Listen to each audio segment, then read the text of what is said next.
bahwa Nabi SAW bersabda, yang artinya jika hajib atau bagian awal dari matahari telah muncul, maka janganlah sholat sampai matahari terlihat. Dan jika hajib bagian akhir dari matahari mulai tenggelam, maka janganlah sholat hingga ia tenggelam sepenuhnya. Dan janganlah sholat di sekitar waktu tersebut, karena ia atau matahari terbit di antara dua tanduk setan.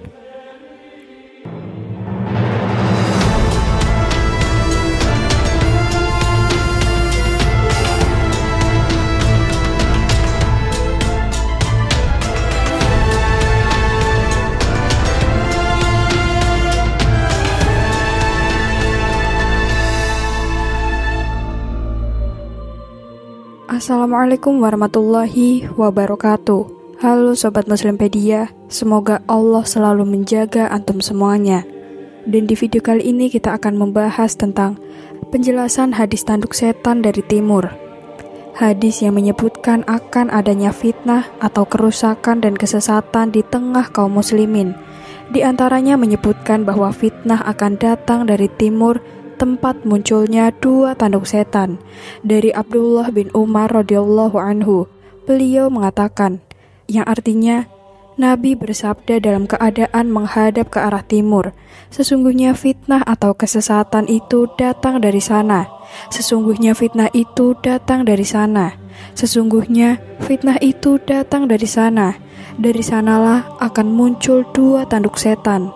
Dalam riwayat lain, Nabi SAW bersabda, "Ya Allah, berkahilah kami pada penduduk Syam kami dan pada penduduk Yaman kami." Para sahabat bertanya, "Bagaimana dengan Najd, wahai Rasulullah?" Nabi bersabda, "Di sana akan muncul banyak keguncangan dan fitnah. Di sana pula akan muncul tanduk setan." Hadis ini sering dijadikan senjata untuk menyerang para ulama dan dai yang mendakwahkan tauhid dan sunnah Nabi. Di antaranya Syekh Muhammad bin Abdul Wahab rahimahullah. Sebagian orang menisbatkan julukan dua tanduk setan kepada beliau, Allahul Musta'an, dengan alasan karena beliau berasal dari Najd yang berada di bagian timur Jazirah Arab. Ini adalah pemahaman yang keliru dalam memahami hadis-hadis di atas. Kita jelaskan dalam beberapa poin. Yang pertama, hadis-hadis di atas tidaklah memuji semua penduduk Syam atau Yaman secara keseluruhan, karena tentu saja penduduk Syam dan Yaman itu bermacam-macam. Ada yang soleh dan ada yang tidak soleh, sebagaimana perkataan Abu Darda radhiyallahu anhu yang masyhur, yang artinya, sesungguhnya suatu negeri yang suci tidak membuat penduduknya menjadi suci, namun yang membuat penduduknya menjadi suci adalah amalan mereka sendiri. Maka dengan pola pikir yang sama pula, bukan berarti penduduk yang ada di Najd semuanya tercela dan semuanya pembuat fitnah. Hadis ini sama sekali tidak menunjukkan demikian, karena Rasulullah SAW hanya mengabarkan bahwa akan terjadi fitnah atau kekacauan dari Najd. Dan seseorang yang dikatakan sesat atau menyimpang bukan karena ia berasal dari Najd atau tempat lainnya, namun karena keyakinan dan amalan menyimpang yang ia miliki tersebut bertentangan dengan Al-Quran dan As-Sunnah. Yang kedua, hadis di atas perlu dipahami dengan pemahaman salaf, karena para salaf tentu lebih memahami apa yang dimaksud oleh Rasulullah SAW, putra dari Abdullah bin Umar radhiyallahu anhu, yaitu Salim bin Abdullah bin Umar. Beliau berkata, "Wahai penduduk Irak, sungguh seringnya kalian bertanya tentang masalah-masalah sepele, dan sungguh beraninya kalian menerjang dosa-dosa besar, padahal aku telah mendengar dari ayahku, yaitu Abdullah bin Umar, bahwa beliau mengatakan, aku mendengar Rasulullah SAW bersabda, sesungguhnya fitnah datangnya dari arah sini." Beliau sambil mengarahkan tangannya ke arah timur, dari sanalah muncul dua tanduk setan. Perhatikan, Salim bin Abdullah bin Umar rahimahullah memahami bahwa yang dimaksud dengan Najd dan negeri timur adalah Irak. Ini juga sesuai dengan apa yang terdapat dalam riwayat lain dari hadis di atas. Dari Abdullah bin Umar radhiyallahu anhuma, bahwa Nabi Shallallahu Alaihi Wasallam bersabda, "Ya Allah, berkahilah kami pada penduduk Syam kami. Ya Allah, berkahilah kami pada penduduk Yaman kami." Beliau mengulanginya beberapa kali, dan pada ketiga kali atau keempat kalinya, para sahabat bertanya, "Wahai Rasulullah, bagaimana dengan Irak?" Beliau menjawab, "Sesungguhnya di sana terdapat kegoncangan dan fitnah, dan di sana pula muncul tanduk setan." Yang ketiga, para ulama menafsirkan bahwa yang dimaksud dengan Najd dalam hadis tersebut adalah Irak dan semua daerah dataran tinggi di sebelah timur Madinah. Mereka juga menjelaskan bahwa yang dimaksud fitnah yang muncul dari timur dan Najd adalah kekufuran, kebid'ahan, dan kesesatan. Ibnu Hajar al-Asqalani rahimahullah menjelaskan, penduduk negeri timur ketika itu adalah orang-orang kafir. Maka Nabi Shallallahu Alaihi Wasallam mengabarkan bahwa fitnah atau kesesatan datang dari arah tersebut. Dan memang realitanya sebagaimana yang beliau kabarkan, fitnah yang terjadi pertama kali datang dari arah timur, dan itulah yang menjadi sebab pertikaian di tengah kaum muslimin dan dicintai oleh setan, dan ia bergembira dengannya. Demikian juga kebid'ahan muncul dari arah tersebut. Al-Khattabi rahimahullah mengatakan, yang artinya Najd adalah semua yang ada di arah timur, dan Najdnya penduduk Madinah adalah Irak dan yang searah dengannya, karena ia ada di arah timur Madinah. Dan makna Najd adalah semua dataran yang tinggi, dan Najd adalah lawan kata Ghaur atau lembah, yang artinya sesuatu yang rendah. Sehingga Tihamah semuanya adalah lembah dan Makkah termasuk dalam Tihamah. Sampai sini perkataan Al-Khattabi rahimahullah, yang artinya, dari sini diketahui kekeliruan pendapat dari Ad-Dawudi yang mengatakan bahwa Najd adalah nama suatu daerah tertentu. Ini tidak benar, bahkan semua dataran yang tinggi disebut Najd, sedangkan yang melandai disebut Ghaur.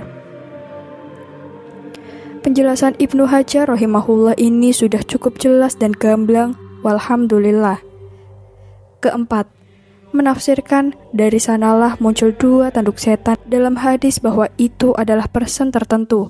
Ini adalah gagal faham, karena yang dimaksud dengan dari sanalah muncul dua tanduk setan adalah di sanalah terbitnya matahari, dan memang matahari terbit dari arah timur, sebagaimana ini dengan jelas disebutkan dalam hadis Abdullah bin Umar radhiyallahu anhuma bahwa Nabi Shallallahu Alaihi Wasallam bersabda, yang artinya, jika hajib atau bagian awal dari matahari telah muncul, maka janganlah sholat sampai matahari terlihat. Dan jika hajib bagian akhir dari matahari mulai tenggelam, maka janganlah sholat hingga ia tenggelam sepenuhnya. Dan janganlah sholat di sekitar waktu tersebut, karena ia atau matahari terbit di antara dua tanduk setan. Dalam riwayat Ahmad, yang artinya, jika matahari mulai terbit, maka janganlah sholat sampai ia meninggi, karena ia terbit di antara dua tanduk setan. Dan ketika itu orang-orang kafir bersujud atau beribadah. Dan ketika sudah selesai sholat asar, janganlah sholat sampai matahari tenggelam, karena ia tenggelam di antara dua tanduk setan. Dan ketika itu orang-orang kafir bersujud atau beribadah. Adapun apa yang dimaksud tanduk setan itu sendiri, apakah tanduk setan betulan atau apa maksudnya? Ini dijelaskan oleh Ibnu Hajar al-Asqalani rahimahullah dalam Fathul Bari.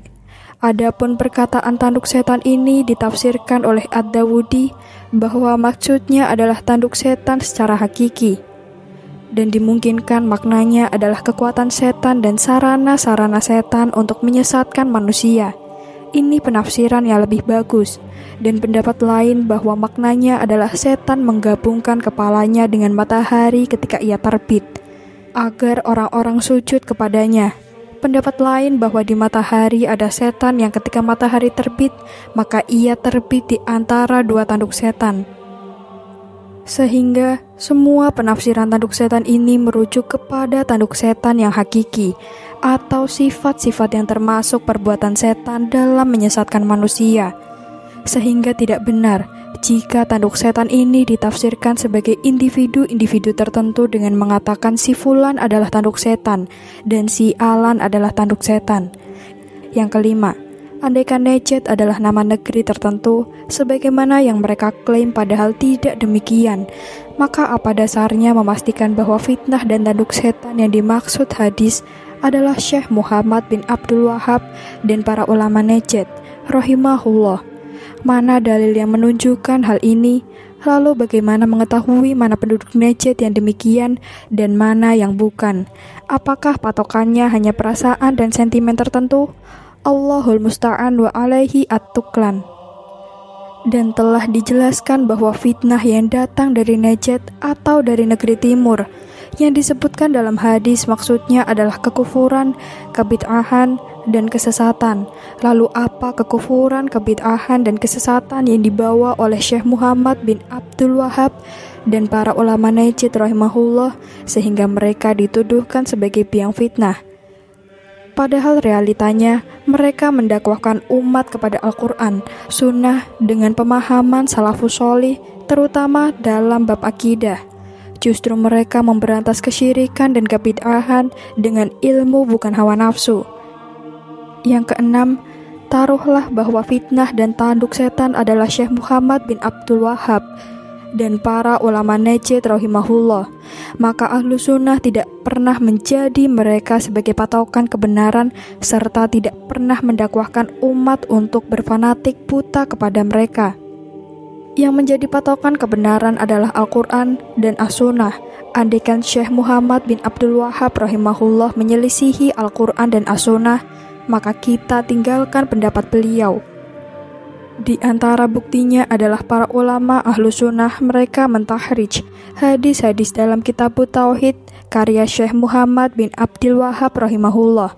Contohnya, kitab Ad-Dur An-Nadid fi Tahrij Kitab Tauhid karya Syekh Sholih bin Abdullah Al-Husaimi hafizullah dan kitab Tahrij Ahadits Mutaqadah fi Kitab Tauhid karya Syekh Furaih bin Salih Al-Bahlal diberi takdim atau kata pengantar oleh Syekh Abdul Aziz bin Baz rahimahullah, dan mereka menjelaskan beberapa hadis do'if yang ada dalam kitab Tauhid. Tidak dibela mati-matian ketika yang menulis adalah Syekh Muhammad bin Abdul Wahab rahimahullah. Ini bukti kecil bahwa ahlu sunnah tidak pernah mengajak untuk taklid buta kepada beliau. Sehingga jelaslah keracunan pemahaman dari orang-orang yang menggunakan hadis di atas sebagai retorika untuk menyerang dakwah tauhid dan dakwah sunnah. Semoga Allah Ta'ala memberi taufik. Gambar yang ditampilkan hanya ilustrasi, dan kami memohon maaf jika ada kesalahan dalam penulisan maupun penyebutan. Semoga konten ini bisa menghibur dan bisa memberikan inspirasi, edukasi, dan kebaikan dalam kehidupan sehari-hari. Wassalamualaikum warahmatullahi wabarakatuh.